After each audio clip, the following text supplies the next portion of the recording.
क्योंकि वो हिंदू है ना।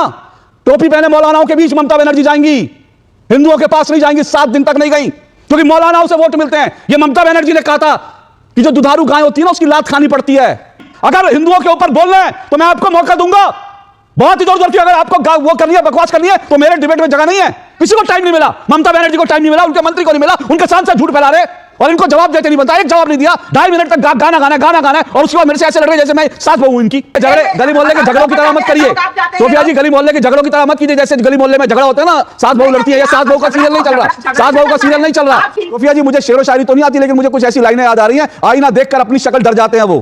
तो आईना आपको दिखाया, आप डर गई। सुनिए सोफिया जी, अभी तो मैंने शुरुआत किया, अभी आईना दिखाऊंगा तो फिर आपको और तकलीफ होगी। हाँ, मुझे मालूम है, जब चेहरे पर दाग हो तो आईना देखना बुरा लगता है। दोस्तों नमस्कार, स्वागत है आप सभी का। आप देख रहे हैं एसके डिबेट। वक्फ बोर्ड संशोधन बिल के कानून बन जाने के बाद कई राज्यों में इसके खिलाफ विरोध प्रदर्शन हो रहे हैं, लेकिन सबसे ज्यादा विरोध प्रदर्शन पश्चिम बंगाल में हो रहे हैं। लेकिन बड़ी बात तो यह है कि जब पश्चिम बंगाल में वक्फ कानून को लेकर विरोध प्रदर्शन चल रहे हैं तो ममता बनर्जी मौलानाओं से मीटिंग कर रही हैं और बोल रही हैं कि कुछ भी हो जाए मैं इसे पश्चिम बंगाल में लागू नहीं होने दूंगी।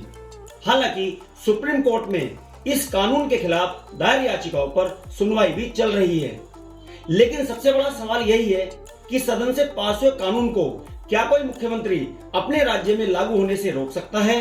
आज की डिबेट इसी मुद्दे पर होने वाली है। टीएमसी की तरफ से सोफिया खान और राष्ट्रवादी न्यूज एंकर अशोक श्रीवास्तव हैं। दोस्तों वीडियो शानदार होने वाली है, आपसे अनुरोध है वीडियो को अंत तक जरूर देखें। वीडियो पसंद आए तो लाइक करें, शेयर करें, कमेंट करें और मेरे चैनल को सब्सक्राइब करें। तो दोस्तों मेन डिबेट स्टार्ट करते हैं, चलिए शुरू करते हैं। 7 दिन बाद भी हिंदू अपने जो हैं वो खौफ के साए में हैं, शरणार्थी शिविरों में रह रहे हैं और ममता बनर्जी के पास, उनके किसी मंत्री के पास टाइम नहीं है वहां जाने का। क्यों?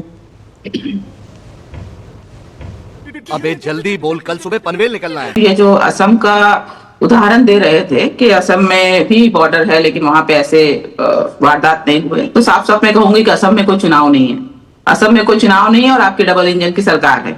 यहाँ पर चुनाव भी है और आप लोग किसी भी तरीके से बंगाल, भाजपा के लोग किसी भी तरीके से बंगाल को लेना चाहते हैं। जैसे कि अमित शाह ने सांसद में खुलेआम कहा था कि अब बंगाल की बारी है। कैसे कैसे लोग रहते हैं यार यहाँ पर। आप इस पे ही चर्चा कर लो। ये कहां लिखा है कि बंगाल पुलिस को नहीं पता कि वहां पे चुनाव हो रहे हैं?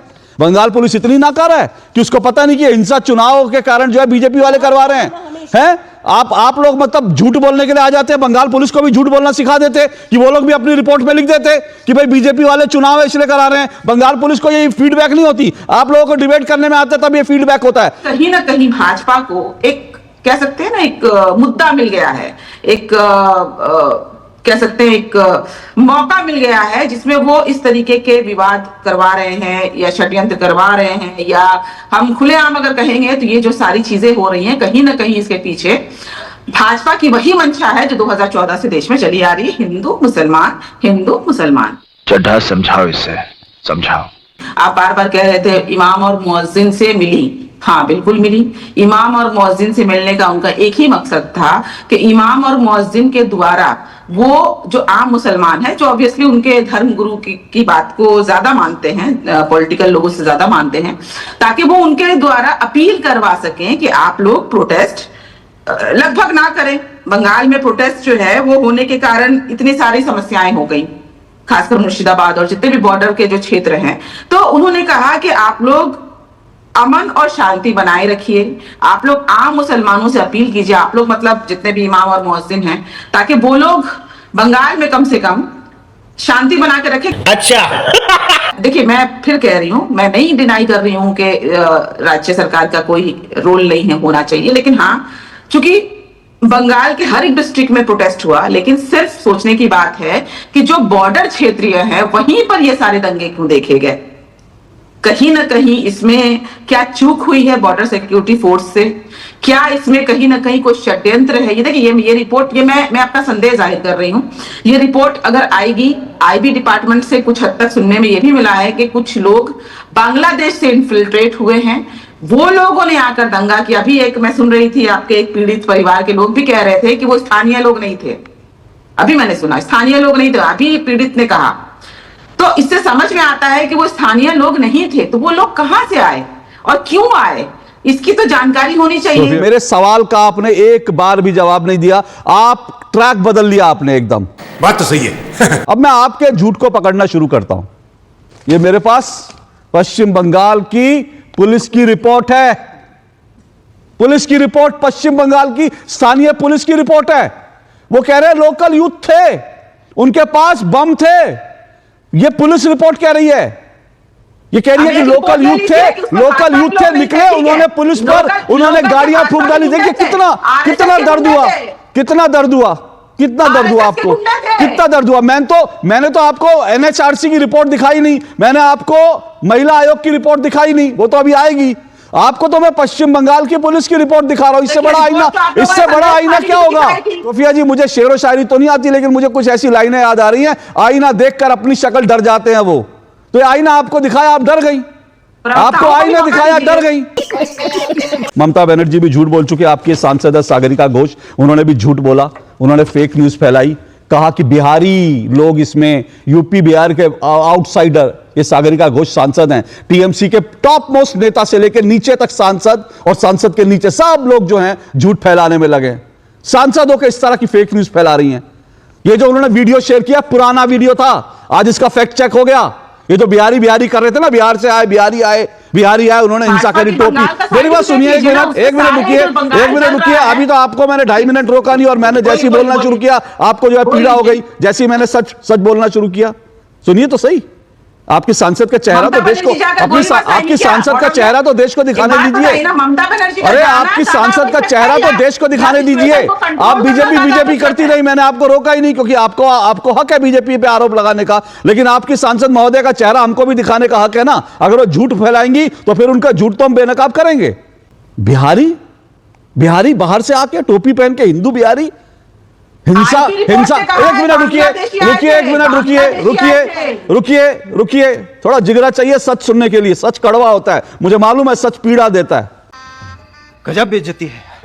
अशोक जी, भाजपा के प्रवक्ता मत आपको आईना दिखाया, डर गई। भाजपा प्रवक्ता तो बोलने के लिए हाथ उठा रही हैं, भाजपा प्रवक्ता बोलने के लिए हाथ उठा रही है, लेकिन मैंने तो आपका झूठ पकड़ा, मैंने तो आपको झूठ पकड़ा। हाँ, नेता लोग ये भी चाहते हैं कि पत्रकार उनका झूठ भी ना पकड़े, उनको झूठ फैलाने का पूरा अधिकार मिलना चाहिए। उनके सांसद झूठ फैलाएं, मुख्यमंत्री कुछ मर्जी कहती रहे, पुलिस की रिपोर्ट से इतर आके कुछ भी कहते रहे, और हमने आईना दिखाया तो वो बुरा मान गए।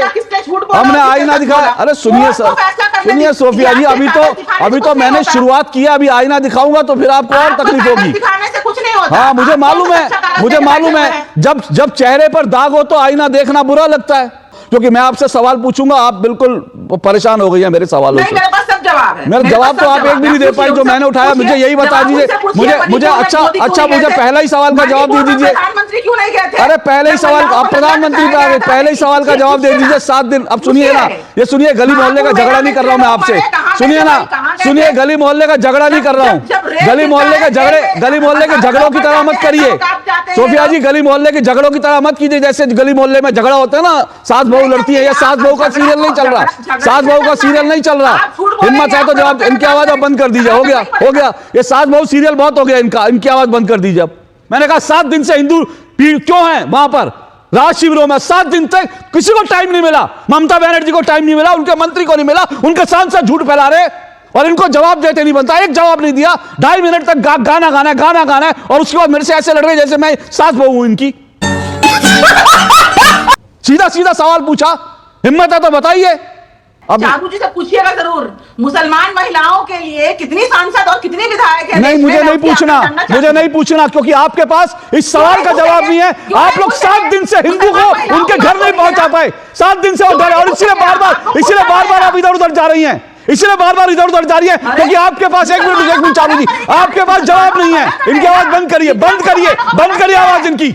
अगर हिंदुओं के ऊपर बोलना है तो मैं आपको मौका दूंगा, बहुत इधर उधर की अगर आपको वो करनी है, बकवास करनी है, तो मेरे डिबेट में जगह नहीं है। आज का मैं शो तय करके आया हूं, मैं मुर्शिदाबाद के हिंदुओं पे बात करूंगा, और आप भाग रही है इधर, कितना मुस्लिम उतने मुस्लिम, इतने मुस्लिम। आपकी जिम्मेदारी बनती है उन हिंदुओं को सुरक्षित उनके घर तक पहुंचाना, उस जिम्मेदारी से भाग रही हैं आप, क्योंकि वो हिंदू है ना।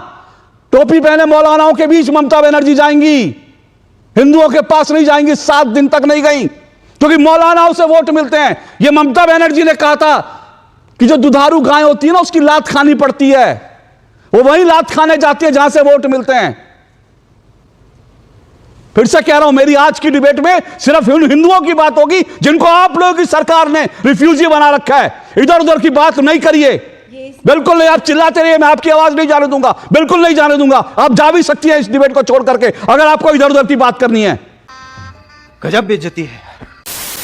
देखा दोस्तों, आपने सोफिया खान और राष्ट्रवादी न्यूज एंकर अशोक श्रीवास्तव दोनों को सुना।